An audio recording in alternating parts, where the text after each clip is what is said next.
আমি ইয়াসিন আহমেদ, অম্বিয়াগঞ্জ বাজার, সদর ময়মনসিংহ। বুড়ো বাংলাদেশের পক্ষ থেকে আমি একটা ট্রেনিং পেয়েছি। 25 জন সদস্য বিশিষ্ট একটা কৃষক গ্রুপ ছিল। সেখানে আমি জানতে পারছি যে আপনার ওই 92 ধানের একটা নতুন জাত আসছে। এই জাতে উচ্চ ফলন হয় এবং AWD স্থাপন সম্পর্কে আমি এখানে ট্রেনিংয়ে শুনতে পারছি এবং আমি ওই ট্রেনিংটা নিয়েছি। তো ওই ট্রেনিংয়ের মাধ্যমে আমি বুঝতে পারলাম যে 13-14টা সেচ না দিয়েও কীভাবে বুড়ো ধানে 6-7টা সেচের ভিতরে কমপ্লিট করা যায়। তো এর কারণেই দেখা গেছে আমার 14-15টা সেচ লাগে না, 6টা সেচের ভিতরে 6টা বা 7টা সেচের ভিতরেই আমার ওই সেচ ব্যবস্থা কমপ্লিট হয়ে যায়। তো এখানে মাশাআল্লাহ আমার ধানও ভালো হয়েছে। যেখানে অন্যান্য জমিতে 13-14টা সেচ লাগে, সেই ক্ষেত্রে আমি এখানে 7টা সেচ দিয়েই আমি আমার ধান শেষ করতে পারছি আর কি। AWD অর্থাৎ অল্টারনেটিভ ওয়েটিং অ্যান্ড ড্রাই একটা পাইপের মাধ্যমে মেজার করে জমিতে সেচ দেওয়া, বিশেষ করে ধানের জমিতে একটা পাইপ থাকে 25 সেন্টিমিটার অর্থাৎ 10 ইঞ্চি। সে 10 ইঞ্চি একটা পাইপের মধ্যে 6 ইঞ্চি পাইপের 6 ইঞ্চি অংশ মাটির নিচে থাকে আর 4 ইঞ্চি অংশ উপরে থাকে। তো এটার পদ্ধতিটা মূলত খুব সহজ। 6 ইঞ্চি মাটির নিচে থাকবে, মাটির এই পাইপের ভিতর দিয়ে যদি যতক্ষণ পর্যন্ত নিচে পানি দেখা যাবে অতক্ষণ পর্যন্ত জমিতে সেচ দেওয়ার দরকার নেই। জমির উপরি অংশ হয়তো মাটি শুকাই যাবে, কিন্তু পাইপের নিচের অংশে কিন্তু পানি থাকবে।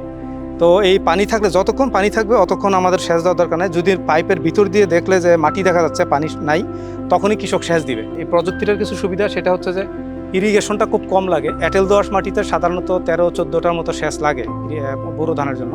তো আমাদের যেই কৃষক ভাইকে আমরা এখানে করিয়েছি, উনিও বা প্রতিবেশী অনেক সব কৃষকই কিন্তু 13-14টা সেচ দিয়েই ধান করছে। কিন্তু AWDর এই প্লটটাতে আমরা জানলাম যে উনি আসলে 7টা সেচ দিয়েই এটা কমপ্লিট করতে পারছে ওনার ইরিগেশন সাইকেলটা। পানির যেখানে মানে 14টা সেচে যেই পরিমাণ পানি লাগতো, তার অর্ধেক সেচ দিয়ে কিন্তু ওনার ধানের ফলন মানে মোটামুটি লাইফ সাইকেল কমপ্লিট হয়েছে। তো এতে যেটা হচ্ছে প্রাকৃতিক সম্পদ পানি, জাস্ট সিম্পল একটা প্লাস্টিকের পাইপ দিয়ে এই পদ্ধতিটা মেজার করে যেন পানি সেচ দিলে তাদের যে মানে ভূগর্ভস্থ পানিটার যে অপচয় হচ্ছে সেটা রোধ করা সম্ভব।